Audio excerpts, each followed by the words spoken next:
Ooh, what up, gang? What up, squad? It's your boy, AreYouTherious, the realest, the coolest, the trillest young king. Only two platforms as we speak. Welcome back for another lit banger, man. So we still on the Eminem tip. We got Sunny V2 in the building, man. We got Eminem dissed his mom so hard that she sued him. That's crazy. Now we just reacted to cleaning out my closet, so y'all know how he felt about his mother.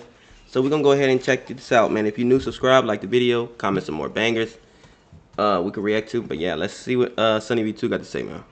Eminem dissed his mum on a song so hard that she was able to successfully sue him. When did it happen, how did it happen, and what amount of money did she eventually get from him? Well, the lawsuit makes a lot more sense if you understand that Marshall Mathers and Debbie Mathers have always had a fragile relationship. When I was growing up, I hated my mother, mainly because we were constantly moving. Eminem recalls his childhood as a tormented...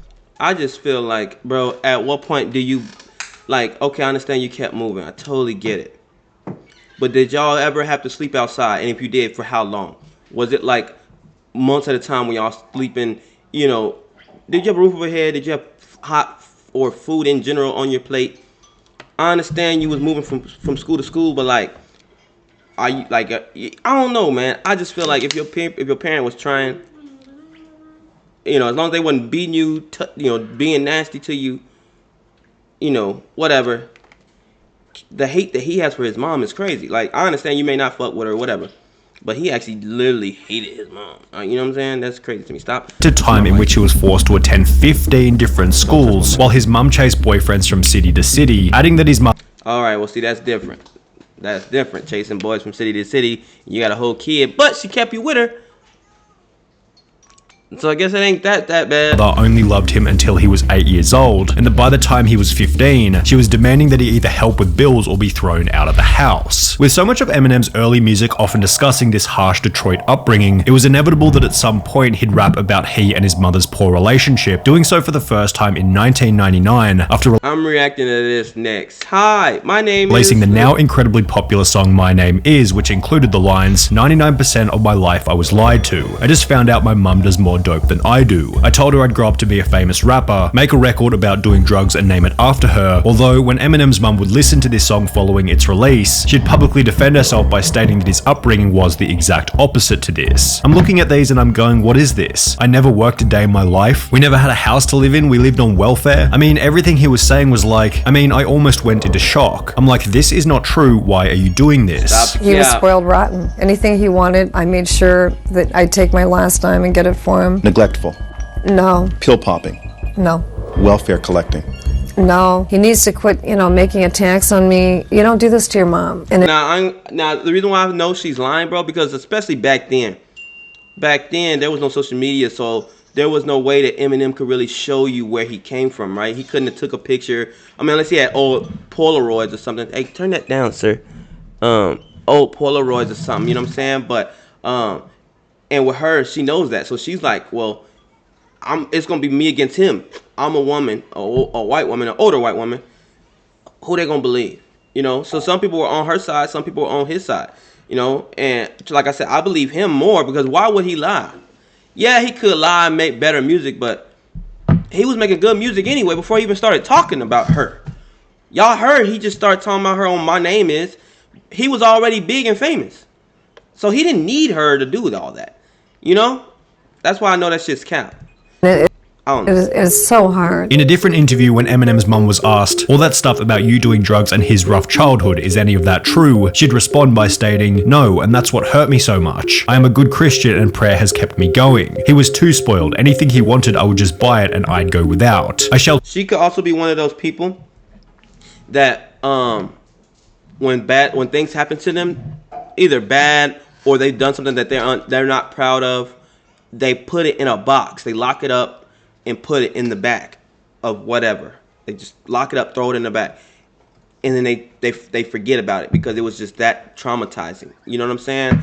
I totally get it. You know, so she could definitely be doing that too. You know what I'm saying? Because you know, I use my drug life. I use it as fuel to fuel me. You know what I'm saying? I'm not proud of it. You know what I'm saying? Like, I'm not proud of it, but I'm not proud of it. Like, you know what I'm saying? Like, it turned me who I am today, you know, and I thank God for it, you know, that I lived through it. You know, she obviously lived through it, so why she can't use that as her own testimony instead of Oh no, I never did that. I never smoked crack. I never sucked dick for a rock. Da, da, da, da, da. Like, come on, baby, come on now, stop it. Look at you. You look like you on dope. Like, you know what I'm saying? It was that fucked up. Insulted him too much, and I think there's a little resentment from that. And to be fair to Debbie Mathers, there is evidence suggesting that Eminem didn't actually have a rough upbringing. Eminem's younger half-brother Todd Nelson stated in an I thought his brother's name was Nathan. interview that Marshall was always very resentful over not having a father figure in his life. Growing up, he felt like he missed out on a lot. But all this stuff about him being abused as a child is so far from the truth, it's just laughable. Debbie did everything she could for him when he was growing up. She bought him his first car, a Lincoln Continental, and ran around after him so he didn't have to take responsibility. See, Nathan, it says Nathan right here.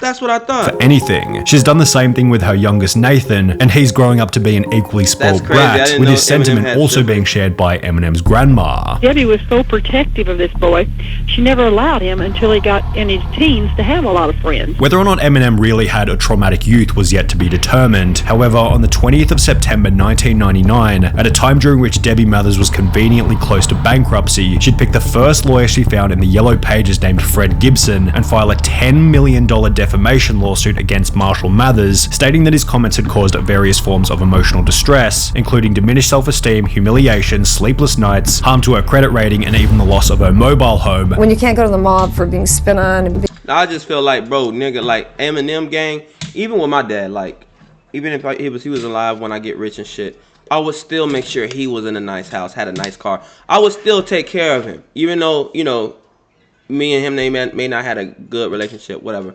I would have still taken care of him. Was Eminem taking care of his mom? I don't think so. It didn't look like it. You know, bless you, baby. I don't know. I mean, everybody's different. Everybody's different. being called, you know, you disgusting pig, it's sad because people are passing judgment by listening to Marshall songs. However, the filing of this lawsuit only led Eminem's mum to receive even more backlash. Going back to the interview with Eminem's half-brother, he'd state that after filing the lawsuit, Eminem's mum became the most hated woman in Detroit. Debbie can't go out anywhere in Detroit without being recognized, and normally it ends up with her being abused or attacked. She's had everything from eggs thrown at her to cigarette butts flicked at her. She got so fed up with people cursing or staring at her that she'll only do her shopping in the middle of the night. It's a terrible way to live, and nobody deserves what she's been through. When Marshall himself learned of the lawsuit, he unsurprisingly called his mother in a fit of rage. However, in the public... I'm about to see if his mom is still alive. Mom, Debbie Nelson. I think she still is alive. Oh, yeah. Oh, that's him. That's Marshall. I want to see about his mom. Yeah, his mom is still alive. She's 69. eye, Eminem was able to remain cool, calm, and collected, stating that he simply expected the lawsuit. My mum is a lawsuit queen. All her life she has sued people. That's how she makes money. When I was 5, she had a job on the cash register at a store that sold chips and soda. Other than that, I don't remember her working a day in her life. While Eminem's lawyer would come forward stating that the lawsuit will only be dealt with through legal channels, Eminem seemed to have a different idea as he began to use the situation as fuel for new lyrics. The lawsuit didn't stop him when he got hit with the lawsuit. It didn't stop him. He got worse. On the 23rd of May 2000, whilst Eminem was smack bang in the middle of the lawsuit, he'd released the Marshall Mathers LP on which he'd feature lines such as, "My mum's suing for $10 million. She must want $1 for every pill I've been stealing. Where you think I picked up the habit? All I had to do was go in her room and lift up her mattress," doubling down on the claims that had started the lawsuit. However, this is the point at which the story takes a bizarre, almost hilarious twist. As a result of Eminem continuing to rap about his mother in an unfavorable way, she'd respond by doing something that only a few have been dumb enough to attempt. Debbie Mathers dropped a diss track on Eminem. I'm done. I'm done. This nigga mama dropped a diss track on him. It looked like she got NSYNC on that shit. NSYNC doing diss tracks. What? I thank God I didn't know about this. I was hella young back then. I didn't hear about this because I definitely would have laughed in her face. The release of the CD, it was one of the ways for me to get my feelings out there to my son and the public. The song titled Dear Marshall was released on a 2-track EP called Setting the Record Straight. This is called Set the Record Straight with IDX and Eminem's mom, and it should be available in stores. And featured lyrics such as, "We have a problem, Marshall. The past 2 years something really went wrong. I was so excited about your success, yet so let down by your betrayal. Will the real Marshall Mathers please stand up and take responsibility for his actions?" It includes the telltale line, "Marshall, we have a problem." And to set the record straight on that lawsuit, Debbie hasn't dropped the suit, but as we said, she is working on a settlement. With Eminem now having a fair bit of pressure on him from the media, we see you, airport dad. This shit getting good, man. Protector of passport. Debbie Mathers reduced the lawsuit amount from $10 million to $2 million with the goal of reaching a settlement. However, perhaps she just wants some money. She wanted $10 million. She wanted to get to the top of the moop. She wanted the most, you know. But she like, you know what? I could settle with $2 million. I, you know, start me a hair company, sell some weave to some black girls. You know, they gonna always be buying weave and shit. That's probably what she was thinking. as a partial result of his mother's diss track, Eminem rejected the $2 million settlement request, instead stating that he'd rather pay his attorneys $100,000 just to make sure that she doesn't get a dime. Although while Eminem wasn't ready to give up $2 million that easily, Debbie seemed to have theorized another method to earn this money. Shortly after having her $2 million settlement rejected, she'd announced that she was writing a tell-all book about her and Marshall's upbringing titled My Son Marshall, My Son Eminem. After seeing her book announcement as another cash grab based on his fame, Eminem would escalate the conflict further by stating, "If I could go back in time, I'd probably go back to the day I was born and kill my mother as soon as she had me," also releasing another brutal song titled Cleaning Out My Closet. I just reacted to that. Go check it out right now. Go check it out. Clean Out My Closet. In which Eminem can be seen digging a grave for his mother in the music video, whilst rapping lyrics such as, "Look at me now, I bet you're probably sick of me now. Ain't you mama, I'ma make you look ridiculous now." However, while this was the approach taken by Eminem publicly, his mother explained that behind the scenes, he was on the phone begging her to end the conflict, having stated, "All I want for my birthday, for Father's Day, for Christmas, for all the other holidays, is for you to drop the lawsuit." And it seemed like after this phone call, Debbie was potentially going to drop the case. She'd publicly admit that, "I didn't mean to sue my son for defamation. I just wanted to stop my home being repossessed and clear up the financial problems that had been caused," yet under the advice of her lawyer, who stated that the suit would be a good way to give Marshall a wake-up call, Debbie continued the case until it would finally come to settle on the 8th of August 2001. 2 full years had passed since Debbie initially launched the lawsuit against her son, and given she did the lawsuit in 1999. Damn, how long Eminem been in the goddamn how much pain had been experienced during this period, Debbie was likely expecting a pretty impressive payout, although this isn't what would happen. Eminem was ordered to pay his mother a measly $25,000, which went to her lawyer. Bro. So she was asking for 10 mil and only got 25K. And 23 of that went to her lawyer, bro. That girl got $2,000. Oh my God. You was better off just trying to suck up and be a good mom and try to make up for lost time.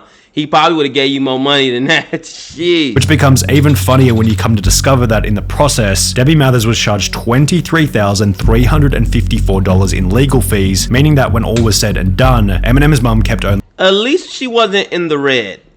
$1,646. Debbie Mathers' lawyer stated that she was the most high-maintenance client I've had in my legal career, and that the $25,000 settlement was a far cry to the time I dedicated to her personally and to the legal action. Following the suit, Eminem and his mother wouldn't speak to each other for years. We don't really speak. When was the last time you talked?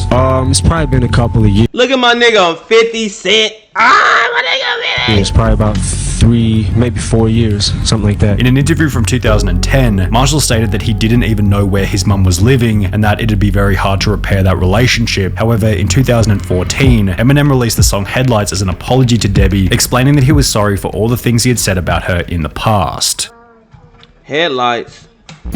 Alright, we might have to check that out too. Let me see. Headlights. That's crazy. All his other songs be going. This nigga Shaq reacted to it. Damn, all his shit be going crazy in the damn near billions. But he did a song apologizing to his mom, and this shit only got 147 mil. But let it be another diss track to his mom, it would have been at, you know, probably a bill. I'm sorry, I got sleep in my eyes. Probably at a bill. I don't know, man. Yo, I'm glad they made up in 2014. She's still alive. I thought she died. She's still alive, so you know they still got time to repair. You feel me? But yeah, man. Always embrace your family, embrace your folks, man. Oh, I hope that shit didn't mess up my stuff. Shh. embrace your parents, anybody in your family, man, because when they gone, bro. You know, I always thought, like, especially when I got older, I said, man, if my dad was to die right now, I said I wouldn't give a fuck. You know, like, that's how bad our relationship was. And I know that sounds horrible, knock on wood, but that's how I felt. You know what I'm saying? And I mean, that's a lot was on him, nigga. You my dad. Why you ain't trying to make shit right? Like, why you letting shit stay wrong? You know what I'm saying?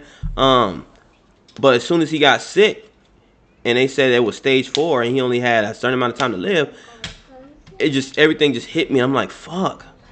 So, like, you know, I try my best to see him as much as I could. I wish I would have did more. Yes, I do. I wish I would have did more. But, you know, it is what it is. And that's why I just embrace my family now. Like, anybody, I hug them.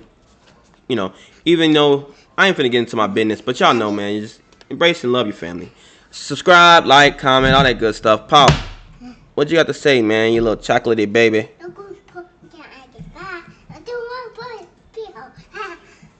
You so ugly. Okay, he's digging in his pants. Don't nobody want to see all that, Paul. Don't nobody want to see your man junks. All right, guys, we gone.